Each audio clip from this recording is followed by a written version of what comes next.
Agriculture insurance company of India की तरफ से कुछ एडवर्टाइजमेंट आया है और ये एडवर्टाइजमेंट है for the recruitment of management trainee. अब ये ट्रेनी की जो पोजीशन होती है इसमें अगर आप परमानेंट हो जाते हैं तो आपको 90,000 रुपीज़ तक सैलरी मिल सकती है और आप ऑफिसर पोस्ट के लिए बन जाते हैं। सबसे पहले शुरुआत करते हैं कि ये agriculture insurance company of India क्या है। तो शुरुआत करने से पहले हेलो एवरीवन, वेलकम और welcome back to CSIR net 24/7। I am मेघना श्रीवास्तव और अगर आप चैनल पे नए हैं तो ज़रूर सब्सक्राइब कर लीजिए। Agriculture insurance company of India, अगर आप इसके ऑफिशियल वेबसाइट पे जाएंगे जनवरी 2025 में आपको ये डिटेल एडवर्टाइजमेंट दिखाई देगा। क्लिक करते ही आपके सामने एक PDF ओपन होगा। इस PDF में पूरी जानकारी दे रखी है इस पोस्ट के बारे में। सबसे पहले मैं आपको बताऊं, ये रिक्रूटमेंट है ऑफ 2025 मैनेजमेंट ट्रेनी। इसमें सबसे पहले बताया है कि ये जो एग्रीकल्चर इंश्योरेंस कंपनी है ये बेसिकली बनी है गवर्नमेंट ऑफ इंडिया और जो कि 6 पब्लिक सेक्टर कंपनीज साथ में मिल करके एक कंपनी बनाए हैं। अब इसमें कुछ ऐसे इंपॉर्टेंट डेट्स के बारे में बात कर लेते हैं। सबसे पहले ये जो आपका एडवर्टाइजमेंट है इसके लिए आप अप्लाई कर सकते हैं रजिस्ट्रेशन के लिए यहाँ पर 30 जनवरी मतलब 30 जनवरी से लेकर के 20 फरवरी के बीच तक आप जो है अप्लाई कर सकते हैं ऑफिशियल वेबसाइट पे जाकर के। एक बहुत अच्छी पोजीशन है, गवर्नमेंट जॉब जैसा है, परमानेंट नौकरी है। चलिए, अब यहाँ पर लिखा है कि आपके लिए जो एग्ज़ाम होगा वो होगा मार्च या फिर अप्रैल 2025 में आपका एग्ज़ाम होगा इसी साल। अब बात करते हैं कि कॉल लेटर कब डाउनलोड कर सकते हैं, तो 10 दिन पहले डाउनलोड कर सकते हैं एग्जाम के। और यहाँ पर एक चीज़ और लिखी है कि प्री ट्रेनिंग, जो भी प्री ट्रेनिंग होगी वो एग्जाम के 10 दिन पहले बताई जाएगी। ठीक है, online pre recruitment training for SC ST या OBC।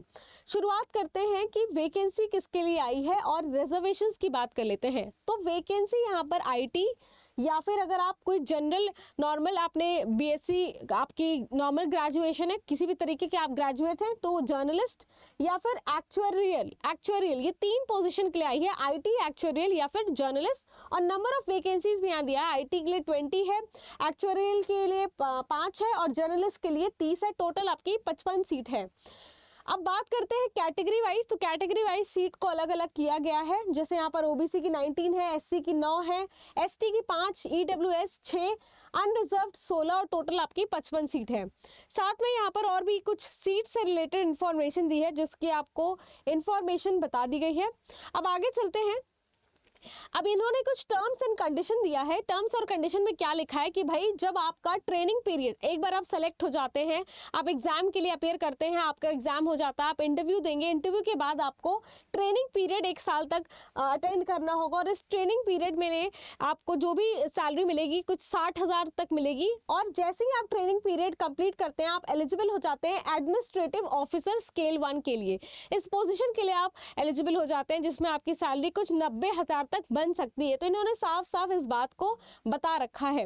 अब और इंफॉर्मेशन देते हुए इन्होंने क्या बताया है, चलिए आगे बढ़ते हैं।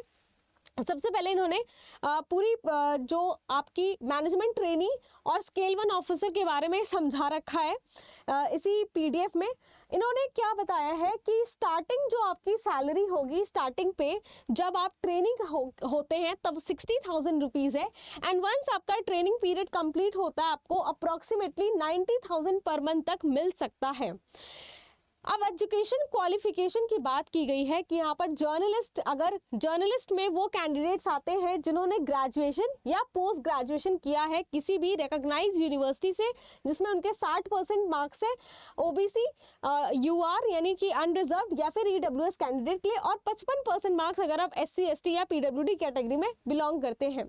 इसके बाद देखो स्पेशलिस्ट कैटेगरी में वो कैंडिडेट्स आते हैं जिन्होंने बैचलर डिग्री या मास्टर डिग्री की है स्टैटिस्टिक्स में, मैथमेटिक्स में, एक्चुअरियल साइंस में, इकोनॉमिक्स में, ऑपरेशन रिसर्च में फ्रॉम अ रिकॉग्नाइज्ड यूनिवर्सिटी या फिर बैचलर डिग्री आपकी किसी भी रिकॉग्नाइज्ड यूनिवर्सिटी से है और आपके 60% मार्क्स हैं। तो ये दोनों इन्फॉर्मेशन आपकी दी गई है फॉर द स्पेशलिस्ट। और लास्ट में आता है इंफॉर्मेशन टेक्नोलॉजी। तो देखो इंफॉर्मेशन टेक्नोलॉजी के लिए अगर आप अपेयर कर रहे हैं तो आपके पास BE या BTech, ME या MTech डिग्री होनी चाहिए कंप्यूटर साइंस में, information technology MCA from a recognised university with 60% marks और अनरिजर्व्ड अगर कैटेगरी के हैं OBC या EWS के, और अगर SC ST या PWD कैटेगरी के हैं तो 55% मार्क्स होना चाहिए। तो अगैन यहाँ पर कुछ और भी बातें की हैं, जैसे स्किल डेवलपमेंट में सॉफ्टवेयर डेवलपमेंट आना चाहिए, नेटवर्क एडमिनिस्ट्रेशन या सिस्टम एडमिनिस्ट्रेशन। तो समझ में आया आपको कि जर्नलिस्ट कैंडिडेट्स हैं उसमें सिर्फ ग्रेजुएशन इन एनी फील्ड मांगा है। जो आपके एक्चुअरियल कैंडिडेट्स उनकी मैथमेटिक्स स्टैटिस्टिक में मांगा है, और जो आईटी वाले हैं उनके लिए बी या बीटेक या एम या MTech degree in computer science और आईटी मांगा है। इसके अलावा कुछ विशेष चीज़ें और ऐड की गई हैं, स्पेशल चीज़ें और ऐड की गई हैं। आगे चलते हैं। अब इन्होंने साफ साफ और भी बातें लिखी हैं कि आपका जो रिलैक्सेशन है एज का, देखा जाए तो एज यहाँ पर 30 इयर्स मैक्सिमम एज होनी चाहिए अगर आप इस पोजीशन के लिए फिल करना चाहते हैं। और रिलैक्सेशन दिया गया है एसटी को, ओबीसी को और पर्सन विथ बेंचमार्क डिसेबिलिटी, ऐसे लोगों को दिया गया है 5 साल का, 3 साल का और 10 साल का रिलैक्सेशन। आगे चलते हैं और देखिए और भी कुछ रिलैक्सेशन है, जैसे एक्स सर्विसमैन कमीशन में अगर आप आते हैं तो ये कुछ और भी इंफॉर्मेशन इसी पीडीएफ में दे रखी है। बात करते हैं, आगे चलते हैं, बात करते हैं इन्होंने और क्या इसमें मेंशन किया गया है। तो देखिए आपका जो भी कैंडिडेट्स इसके लिए अपीयर करेंगे, एक ऑनलाइन एग्जामिनेशन होगा जो कि सीबीटी यानी कंप्यूटर बेस्ड टेस्ट में होगा, टोटल 150 मार्क्स का, और ये 2.5 घंटे का पेपर होगा जिसमें देखा जाएगा कि मिनिमम क्वालिफाइंग मार्क्स जो अनरिजर्व्ड कैटेगरी ओबीसी और ईडब्ल्यूएस के लिए 60% है और 55% है एससी एसटी और पीडब्ल्यूडी कैंडिडेट के लिए, और ये मार्च या फिर अप्रैल में हो सकता है। इसके बाद जैसे ही आप इस जर्नलिस्ट के लिए आते हैं तो जर्नलिस्ट के लिए आपको कौन से टेस्ट के लिए अपीयर करना होगा, तो रीजनिंग के लिए यहाँ पर ऑब्जेक्टिव जो होंगे वो 40 नंबर का पेपर आएगा और नंबर ऑफ क्वेश्चंस भी 40 होते हैं। मीडियम आपका इंग्लिश हिंदी दोनों रहेगा। इसी तरीके से English language, general current affairs, insurance awareness, quantitative aptitude और कंप्यूटर लिटरेसी, ये सारे सब्जेक्ट्स आपके जर्नलिस्ट कैटेगरी के कैंडिडेट्स के लिए आएंगे। एक्चुअल पोस्ट के लिए जो भी कैंडिडेट्स हैं उसमें अगेन रीजनिंग होगा जिसमें 30 नंबर का होगा पेपर और नंबर ऑफ क्वेश्चंस भी 30 होंगे। इसी तरीके से लैंग्वेज के लिए देख सकते हैं जनरल अफेयर्स हो गया, क्वांटिटेटिव एप्टीट्यूड, प्रोफेशनल नॉलेज और descriptive English. And now the IT information, तो आईटी के लिए भी यहाँ पर सब्जेक्ट पूरे दे रखे हैं कि कौन कौन से सब्जेक्ट में आपका एग्जाम होगा। तो रीजनिंग के क्वेश्चंस होंगे 10 नंबर के 10 क्वेश्चंस होंगे, English language, current affairs, quantitative aptitude, professional knowledge और आपका इंग्लिश का एसे। अब यहाँ पर किसी भी तरह की नेगेटिव मार्किंग नहीं होगी। अगर आप एग्जाम में क्वालिफाई कर जाते हैं तो आपको एक इंटरव्यू के लिए बुलाया जाएगा और इंटरव्यू के बाद ही आपका जो फाइनल रिजल्ट है वो डिक्लेयर किया जाएगा। तो candidates who have been qualified in the online examination will be ranked in the order of merit and will be called for interview. Merit list के बाद आपको इंटरव्यू के लिए बुलाया जाएगा कंपनी से। तो यहाँ पर सारी बातें लिखी हुई है कि मैक्सिमम जो इंटरव्यू में आपको स्कोर करना है, मैक्सिमम मार्क्स वो 50 में से स्कोर करना है और उसी के बाद ही आपका पूरा सिलेक्शन होगा। तो सिलेक्शन का भी पूरा प्रोसीजर यहाँ पर मेंशन किया गया है इस पूरे पीडीएफ में, जो कि काफ़ी लंबा पीडीएफ है।